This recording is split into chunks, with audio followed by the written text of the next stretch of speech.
अस्सलाम वालेकुम व रहमतुल्लाह व बरकातहू। मामी ने गुस्से से एक गर्म चाय 6 साल की ईमान पर फेंकी थी क्योंकि वो स्कूल जाने के लिए आज पहले ही नाश्ता मांग बैठी थी। झन में झाड़ू लगाते हुए उसकी बेवा माँ अपनी बेटी की चीख सुनकर किचन में दौड़ी चली आई थी। सफिया के चेहरे पर कोई रहम नहीं था। मारिया ने बिलखती हुई बेटी को गोद में उठाया और सरकारी हॉस्पिटल की तरफ भागी। बच्ची का पूरा चेहरा बुरी तरह मुतासिर हुआ था। ड्यूटी पर मौजूद डॉक्टर की नज़र जैसे ही मुसीबतजदा औरत पर पड़ी तो वह काम कर रह गया था, क्योंकि वो कोई और नहीं बल्कि मेरा नाम आर्या है। और वो दिन मेरी जिंदगी का सबसे बुरा दिन था, जब मेरा शौहर इस दुनिया से चला गया। मेरी आंखों के सामने मेरी सारी दुनिया अंधेरे में डूब गई थी। मेरी सांसें रुकी रुकी सी थी। मैं बार बार सोचती थी, यह कैसा इम्तिहान है। अल्लाह ने मुझे किस हाल में डाल दिया।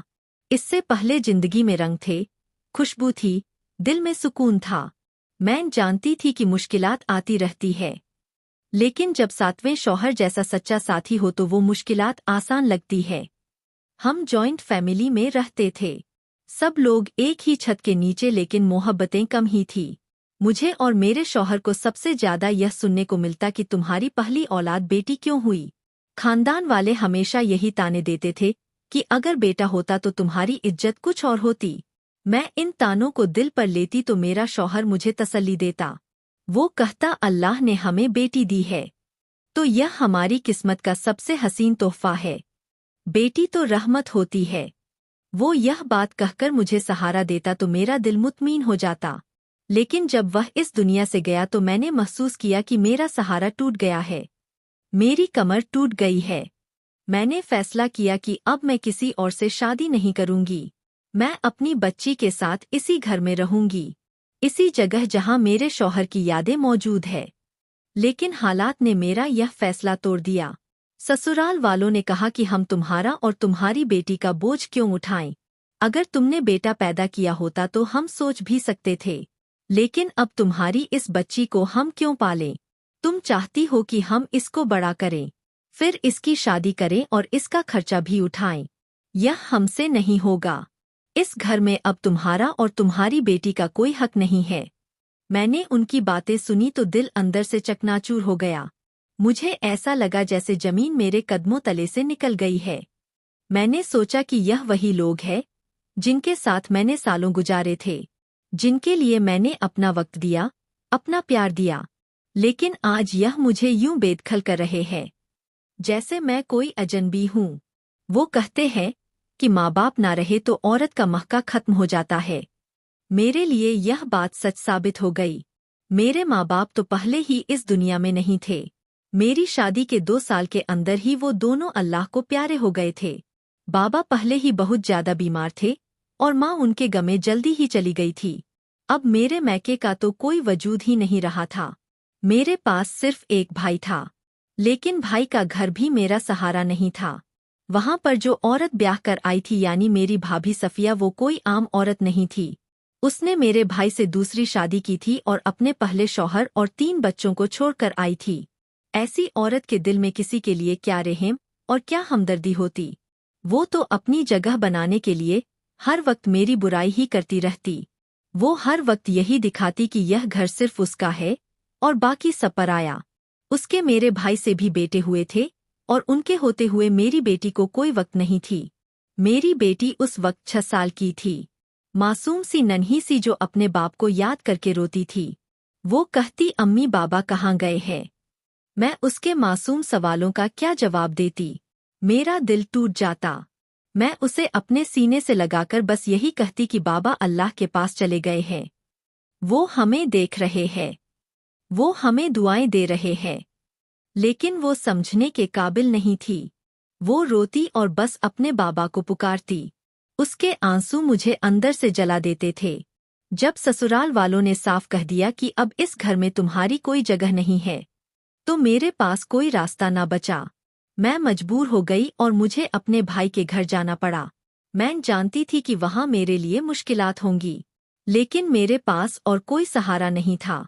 ना कोई रिश्तेदार, ना कोई दोस्त, ना कोई दर खटखटाने को। बस भाई का घर ही बचा था।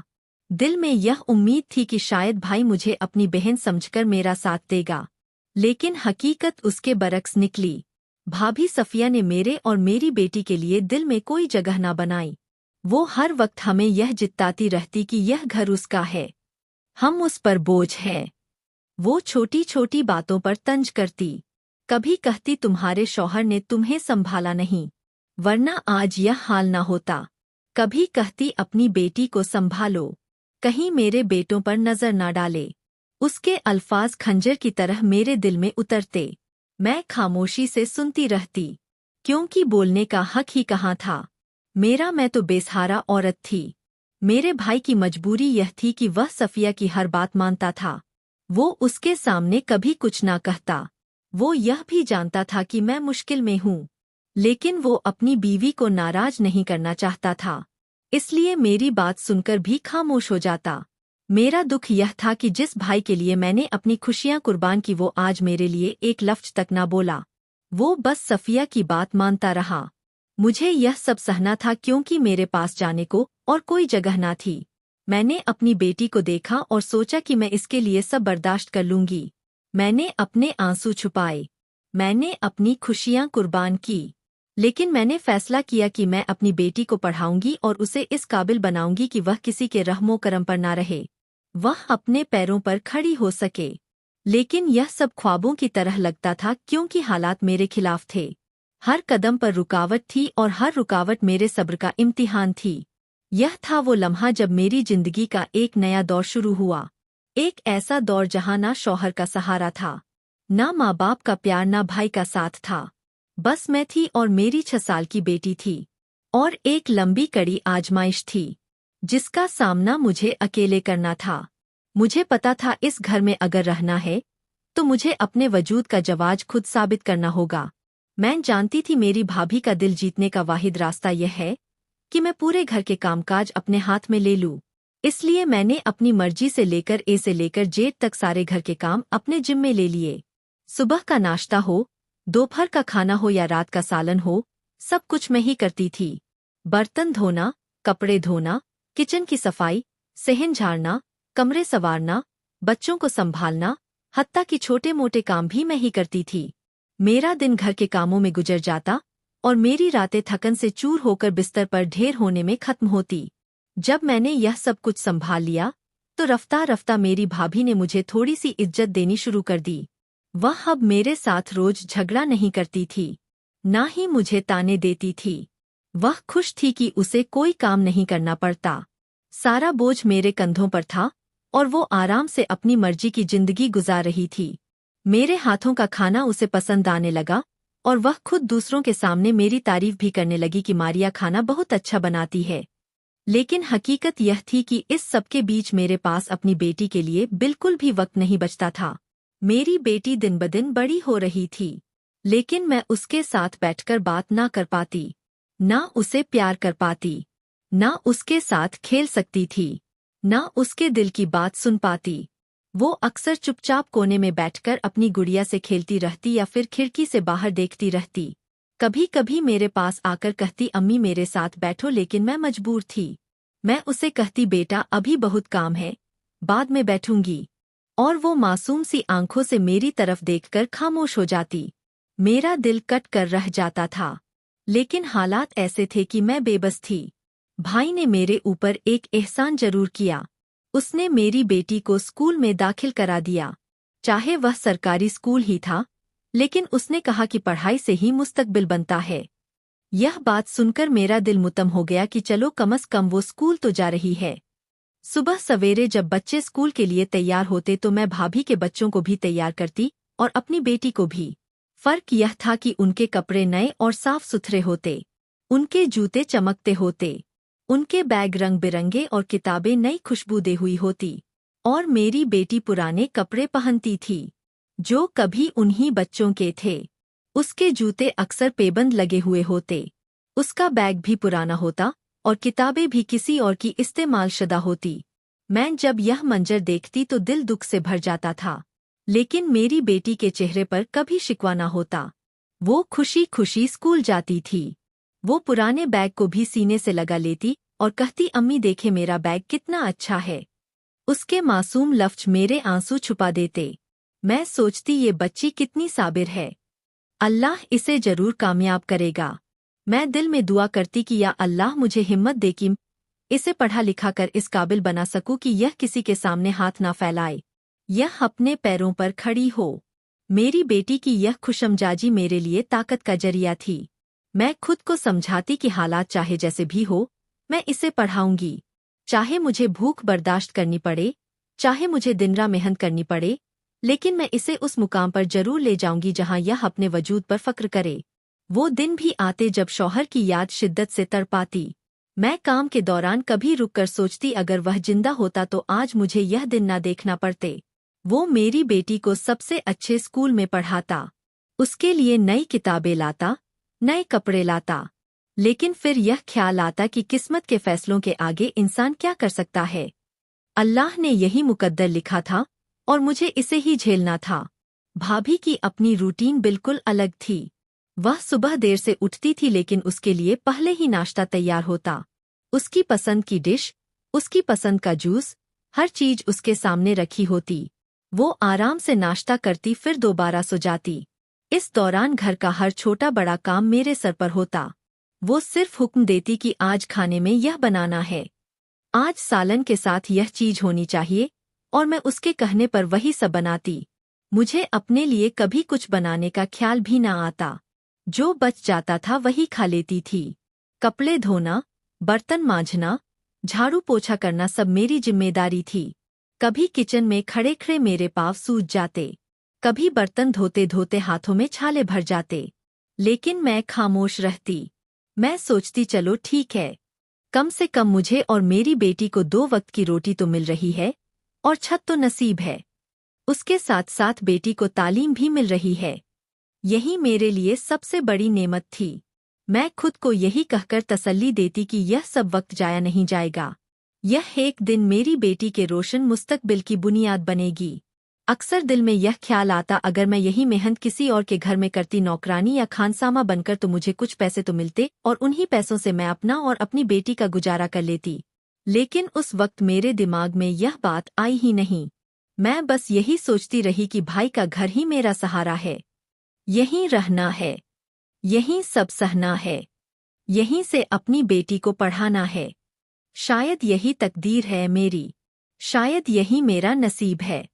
सबसे ज्यादा मुश्किल वक्त मेरे लिए रात का होता था, क्योंकि दिन भर के कामों के बाद मेरा जिस्म जैसे जवाब दे देता था। हाथों में दर्द होता, कमर में ईंटों जैसा बोझ महसूस होता और आंखें नींद से बोझर होती थी। मगर जैसे ही मैं थकी हारी चारपाई पर लेटती मेरी बेटी आकर मेरे पास लेट जाती और वह बातें करना चाहती। उसकी आंखों में मासूम चमक होती, वो चाहती कि उसके दिन के बारे में सुनूं, उसकी छोटी छोटी बातों पर हंसूं, उसके ख्वाब सुनूं। लेकिन मेरे पास वक्त भी ना होता और ना हिम्मत। कभी कभी वो जिद करती तो मैं उसे जोर से कह देती अब सो जाओ, मुझे आराम करने दो, और वो खामोश हो जाती। उसकी छोटी सी गर्दन झुक जाती और वो करवट लेकर आंखें बंद कर लेती। लेकिन मुझे पता होता कि वो रो रही है। रात के सन्नाटे में उसकी हिचकियों की आवाज मेरे दिल को चीर देती थी। वो अक्सर मुझसे पूछती अम्मी बाबा कहाँ हैं, बाबा कब आएंगे। मैं क्या जवाब देती, मैं तो खुद बाबा के बगैरान थी। वो समझती थी उसका बाप एक दिन जरूर वापस आ जाएगा, वो हमें लेने आएगा, हमारा अपना घर होगा जहाँ किसी के एहसान की इच्छाओं में नहीं रहना पड़ेगा। वो ख्वाब देखती थी कि एक दिन वो भी अच्छे स्कूल में जाएगी, नए कपड़ों में, नए बैग के साथ, नए दोस्तों के साथ। लेकिन मैं यह सब सुनकर अंदर ही अंदर टूट जाती, क्योंकि मुझे मालूम था कि यह सब ख्वाब है जो अभी पूरे होने वाले नहीं हैं। मैं रात के अंधेरे में अपनी आंखें बंद करके उसके सवालों से भागने की कोशिश करती थी, मगर वो अल्फाज मेरे कानों में गूंजते रहते। बाबा कहाँ है, हमारा घर कब होगा, मामू के घर में हम क्यों रहते हैं। मैं चुप हो जाती, मेरी जुबान गंग हो जाती थी, मेरे दिल में तूफान बपा होता। लेकिन मैं कुछ ना कह पाती क्योंकि मैं नहीं चाहती थी कि वो अपनी नन्ही सी उम्र में हकीकत का इतना बड़ा सदमा सह ले। इसलिए मैं बस उसे चुप कराने के लिए प्यार से गले लगाती और कहती बाबा अल्लाह के पास है, वो हमें देख रहे हैं, वो हमें दुआएं दे रहे हैं, और एक दिन सब बच्चा हो जाएगा। वो इस झूठे इत्मीनान पर मुतमीन हो जाती और आंखें बंद करके सो जाती। लेकिन उसकी मासूम दुआओं और ख्वाबों ने मेरे दिल में एक जलती हुई आग लगा दी थी, जो मुझे हर रात यह याद दिलाती थी कि मुझे अपनी बेटी के लिए जीना है। मुझे उसके ख्वाब पूरे करने हैं, चाहे मुझे अपनी जान की हद तक मेहनत क्यों ना करनी पड़े। एक दिन सुबह का वक्त था। सूरज अभी पूरी तरह नहीं निकला था। मैं हस्ब आदत जल्दी उठ गई थी ताकि सुबह में झाड़ू फेर सकूं और किचन का काम शुरू कर दूं। लेकिन उस दिन कुछ अलग ही हुआ। भाभी खुद भी उठ गई। कहने लगी आज बच्चों का नाश्ता वो बनाएगी, क्योंकि भाई की छुट्टी थी और वो अपने कमरे में आराम कर रहा था। मैंने सोचा कि शायद वाकई आज वह कुछ काम करना चाहती है, लेकिन थोड़ी ही देर बाद मुझे अंदाजा हो गया कि यह सब दिखावा है। वो किचन में खड़ी होकर हर काम करते हुए बुलंद आवाज में कह रही थी, मैं तो रोज ही सारे घर के काम करती हूँ, मैं ही बच्चों को स्कूल भेजती हूँ और मुझे इतने सारे काम होते हैं, लेकिन किसी को नजर नहीं आता। उसका मकसद यह था कि भाई को सुनाया जाए, क्योंकि हालिया दिनों में भाई ने कई बार कहा था कि तुम बैठी बैठी आराम करती रहती हो, तुम्हारी वजह से जिस्म पर चर्बी जड़ रही है, तुम मोटी हो रही हो। इस बात ने उसे चिड़चिड़ा बना दिया था और आज वो अपने आप को मासूम दिखाने और मुझे नीचा दिखाने के लिए यह सब कर रही थी। उसने मुझे सेहन की तरफ भेज दिया और कहा तुम जाकर झाड़ू फेरना शुरू करो, बच्चों का नाश्ता मैं बनाऊंगी। मैंने कहा ठीक है, अगर तुम चाहती हो तो मैं झाड़ू लगा देती हूँ। लेकिन उस दौरान मेरी बेटी ना जाने कैसे किचन में चली गई। वो जल्दी से तैयार होना चाहती थी क्योंकि उसका स्कूल वक्त पर शुरू होता था, जबकि हसन और अली यानी मेरी भाभी के दोनों बेटे कुछ देर बाद स्कूल जाते थे। शायद इसीलिए उसने जल्दी जल्दी कह दिया, मामी पहले मुझे चाय दे दें, मेरा स्कूल जल्दी शुरू होता है, मुझे जाना है। उसने सिर्फ एक सीधी सी बात कही थी, लेकिन शायद यही अल्फाज सफिया के दिल को ऐसे लगे जैसे किसी ने आग भड़का दी हो। वो यह बर्दाश्त ही ना कर सकी कि मेरी बेटी उससे कुछ मांगे या उसे अपने बेटों पर फौकियत दे।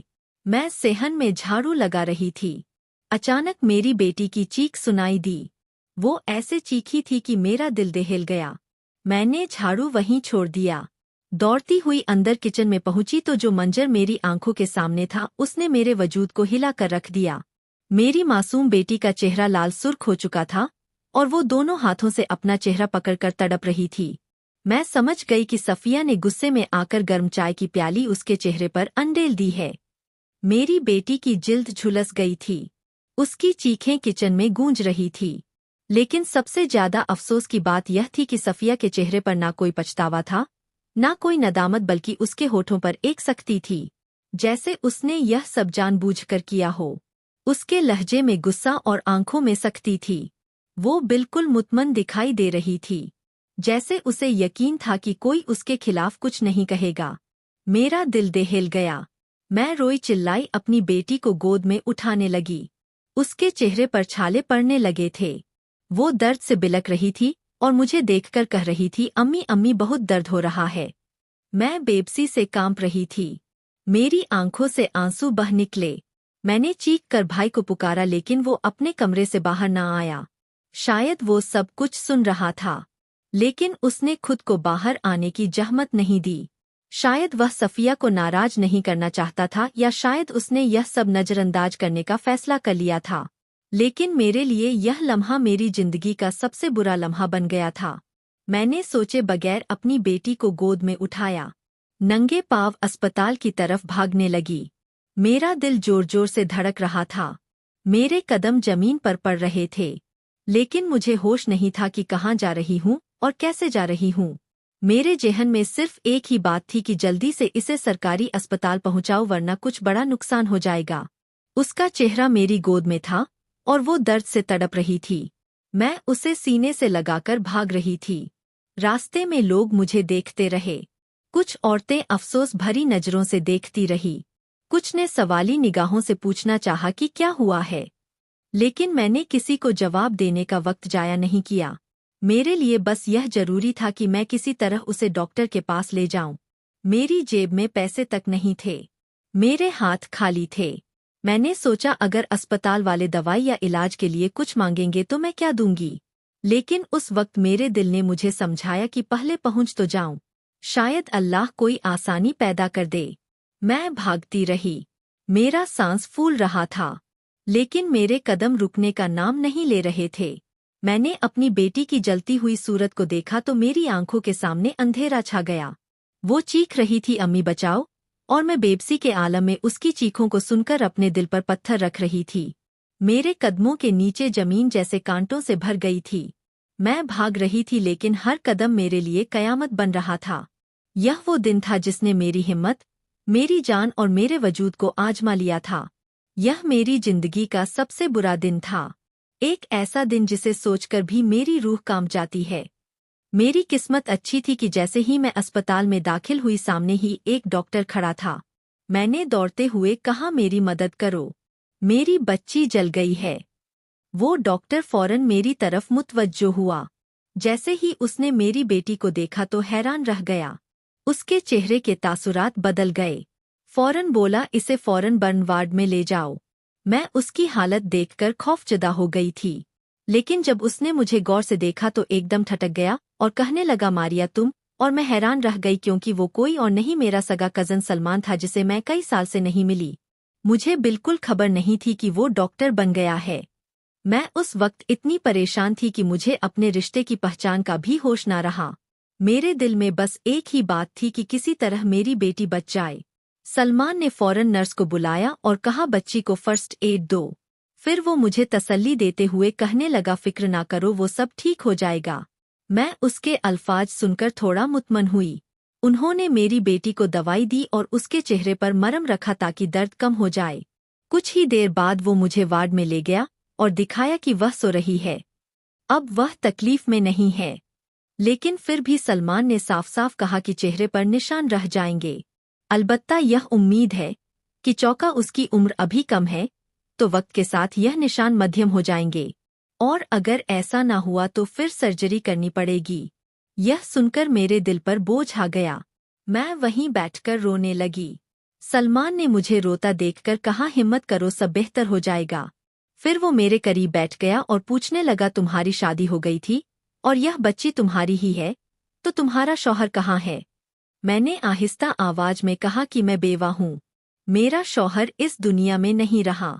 यह सुनकर वो चंद लम्हे खामोश रहा, फिर कहने लगा, मुझे यकीन नहीं आ रहा, तुम इतने बड़े दुख से गुजर रही हो। मैंने फिर उसे सारा हाल सुनाया कि कैसे मैं अपने भाई के घर रह रही हूँ और यह सब उसकी बीवी की वजह से हुआ। सलमान चौंका। मेरे भाई को अच्छी तरह जानता था, इसलिए वो सुनकर हैरान रह गया। उसने कहा कि वो ऐसा निकलेगा, यह तो मैं सोच भी नहीं सकता था। वो तो सबके सामने बड़ा नेक और इस्लामी बनता है, हर वक्त दूसरों को लेक्चर देता फिरता है कि बहनों का हक रखना चाहिए, उनका सहारा बनना चाहिए। लेकिन हकीकत तो कुछ और ही निकली। मैंने रोते हुए कहा, मुझे अब भी अपनी बेटी के इलाज और परवरिश के लिए वही घर जाना पड़ेगा। लेकिन सलमान ने फौरन टोका और कहा, नहीं, तुम्हें वापस जाने की जरूरत नहीं है। तुम मेरे साथ मेरे घर चलो। वहाँ मेरी अम्मी है जो तुम्हें देखकर खुश होंगी। वो तो हमेशा तुम्हें याद करती रहती है। मैंने डरते हुए कहा, मैं तुम पर बोझ बन जाऊंगी। लेकिन सलमान ने मेरा हाथ पकड़कर कहा, तुम बोझ नहीं हो, तुम मेरी कजिन हो।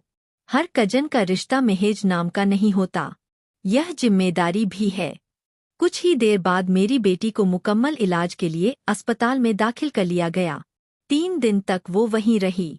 डॉक्टर ने उसकी पट्टी बदली, उसको दवा दी और सलमान हर लम्हा मेरे साथ खड़ा रहा। मैं दिन रात बेटी के पास बैठी रहती और दुआ करती कि वो जल्दी ठीक हो जाए। 3 दिन के बाद वह कुछ बेहतर हुई तो सलमान ने कहा, अब तुम दोनों मेरे घर चलो, उस पर मजीद अस्पताल में रहने की जरूरत नहीं है। मैंने कुछ देर खामोशी इख्तियार की, लेकिन मेरे पास और कोई रास्ता नहीं था। हम सलमान के घर गए। वहाँ उसकी माँ यानी मेरी खाला ने मुझे देखकर गले लगा लिया। वो मेरी माँ की कजिन थी, लेकिन हमेशा हमें अपनी बेटियों की तरह चाहती थी। वो मुझे देखकर बहुत खुश हुई और फौरन कहने लगी, तुम्हारे साथ बहुत बुरा हुआ है, लेकिन अब तुम मेरे पास हो, यह तुम्हारा अपना घर है। उन्होंने मेरी बेटी को बहुत प्यार किया और कहा कि अब तुम दोनों को किसी फिक्र की जरूरत नहीं है। मैं उनकी मोहब्बत देखकर कुछ लम्हे के लिए सुकून में आ गई। उन्होंने मुझे एक कमरा दिया जो बड़ा साफ सुथरा और आरामदेह था और कहा यह तुम्हारा कमरा है, यहाँ सुकून से रहो। सलमान के घर में 2 नौकर भी काम करते थे। घर भी बहुत बड़ा और पुरस्कून था। मैंने फौरन कहा नौकरों को निकाल दो, मैं सब काम खुद कर लूंगी। लेकिन सलमान ने हंसकर कहा क्या तुम्हें लगता है कि तुम यहाँ नौकरानी बनने आई हो? मैंने कोई एहसान नहीं किया। तुम मेरी अपनी हो और अपनों पर कोई एहसान नहीं होता। तुम्हें आराम करना है और अपनी बेटी को संभालना है, बाकी काम नौकर ही करेंगे। कुछ दिनों में मेरी बेटी की हालत बेहतर होने लगी। सलमान ने उसके इलाज के तमाम इंतजामात किए। वो दवाई वक्त पर आती थी, पट्टियां वक्त पर बदली जाती और जब वो कुछ ठीक हुई तो सलमान ने कहा अब हमें इसके स्कूल के बारे में सोचना चाहिए ताकि इसकी पढ़ाई जाया ना हो। मैंने हिचकिचाते हुए कहा कि वो सरकारी स्कूल जाती थी लेकिन वहाँ का माहौल अच्छा नहीं है, वहाँ उसका ख्याल भी नहीं रखा जाता। सलमान ने फौरन कहा वो कोई स्कूल नहीं है, हम इसे एक अच्छे स्कूल में दाखिल करवाएंगे ताकि यह आगे जाकर अपने ख्वाब पूरे कर सके और किसी पर बोझ ना बने। यह बात सुनकर मेरी आंखों में आंसू आ गए, क्योंकि यही वो ख्वाहिश थी जो मैं दिल में लेकर सालों से जी रही थी, लेकिन हालात ने कभी इजाजत नहीं दी थी। और आज पहली बार मुझे लगा शायद मेरी बेटी के लिए वाकई कोई नया दरवाजा खुलने वाला है। कुछ दिन बाद सलमान ने ऐसी बात कर दी कि मैं हैरान रह गई। उसने एक दिन खाने के बाद खामोशी से मुझे देखते हुए कहा मैं तुमसे एक बात कहना चाहता हूँ। मैंने समझा शायद बेटी के इलाज या घर के सिलसिले में कोई बात होगी, मगर उसने अचानक कहा तुमसे शादी करना चाहता हूँ। मैं चाहता हूँ तुम और तुम्हारी बेटी दोनों मेरी जिंदगी का हिस्सा बन जाओ, मेरी पनाह में रहो और सुकून से जिंदगी गुजारो। मैं उसकी बात सुनकर अक्का बक्का रह गई। मेरे हाथ से गिलास छूटते छूटते बचा क्योंकि मुझे यकीन नहीं आया कि उसने ऐसा कहा है। मैंने उसे देखा और कहा तुम यह क्या कह रहे हो? तुम कमवारे हो और मैं एक बेवा औरत हूँ जिसकी एक 6 साल की बच्ची भी है। लोग क्या कहेंगे? खानदान वाले क्या सोचेंगे? लेकिन सलमान ने बड़े एतमाद से जवाब दिया मुझे किसी की परवाह नहीं है, क्योंकि यह फैसला मैंने दिल से किया है। उसने कहा मैं जब से यह होश संभाला तुम्हें चाहता था, लेकिन तब मेरे पास कुछ नहीं था। मैं पढ़ रहा था और खुद को संवार रहा था। लेकिन तुम्हारी शादी हो गई और मैं खामोश रहा। लेकिन अल्लाह ने तुम्हें वापस मेरे पास भेज दिया है, और यह महज इत्तेफाक नहीं है, यह तकदीर है जो तुम्हें और तुम्हारी बेटी को मेरी जिंदगी में लेकर आई है। मैंने कहा देखो मैं यह शादी सिर्फ अपनी बेटी के लिए करूंगी। मेरे दिल में मोहब्बत नहीं है, मेरा मकसद सिर्फ उसे एक महफूज सहारा देना है। सलमान ने मुस्कुरा कर कहा वो मेरा मसला है, मैं तुम्हें खुद से मोहब्बत करना सिखा दूंगा और तुम देखना एक दिन यह बेटी ही नहीं बल्कि तुम्हारा दिल भी मुझे मानेगा। यह अल्फाज सुनकर मैं रो पड़ी। मेरी आंखों के सामने वो तमाम लम्हे घूम गए जब मैंने जिल्लत बर्दाश्त की थी, जब मुझे भाई और भाभी के ताने सुनने पड़े थे, जब मेरी बेटी रोती थी कि बाबा कहाँ है और मेरा दिल कट जाता था। आज एक शख्स था जो मेरा माजी नहीं देख रहा था बल्कि मेरा हाल और मुस्तकबिल संवारने के लिए तैयार था। मैंने हिचकिचाते हुए कहा ठीक है, अगर तुम्हें कोई ऐतराज नहीं है तो मैं राजी हूँ। और फिर हमने निकाह कर लिया।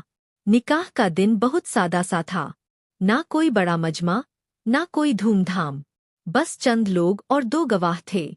लेकिन मेरे लिए वह दिन जिंदगी का सबसे कीमती दिन बन गया। जब काजी ने हमें मियाँ बीवी करार दिया, मुझे लगा जैसे मेरे सर से सदियों का बोझ उतर गया है।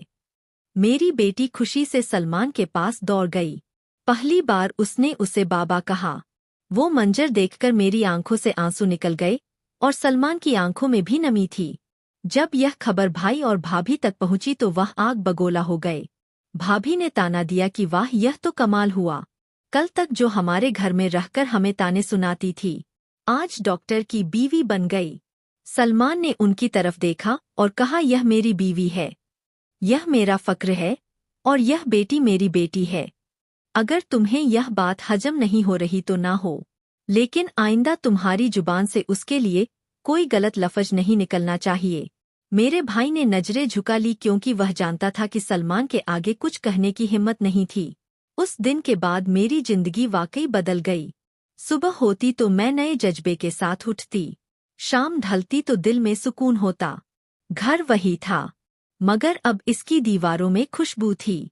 अब उस छत तले खौफ नहीं था बल्कि इत्मीनान था। मेरी बेटी भी स्कूल जाने लगी थी और सलमान हर शाम उसे लेने जाता, उसे कंधे पर बिठाता और हंसता खेलता घर लाता। यह सब देखकर मेरा दिल भर आता और मैं सोचती कि वाकई औरत का नसीब एक लम्हे में बदल सकता है, और नसीब सिर्फ वो मर्द बदल सकता है जो सच्चा मर्द हो, जो औरत को सहारा दे, जो उसके दुख को समझे और जो उसकी इज्जत को अपनी इज्जत समझे। और यह सब सलमान ने कर दिखाया था। मेरी जिंदगी का वो बाप जिसे हमेशा अंधेरों में जोड़ती थी अब रोशनी में बदल गया था। मैंने पहली बार दिल से शुक्र अदा किया कि अल्लाह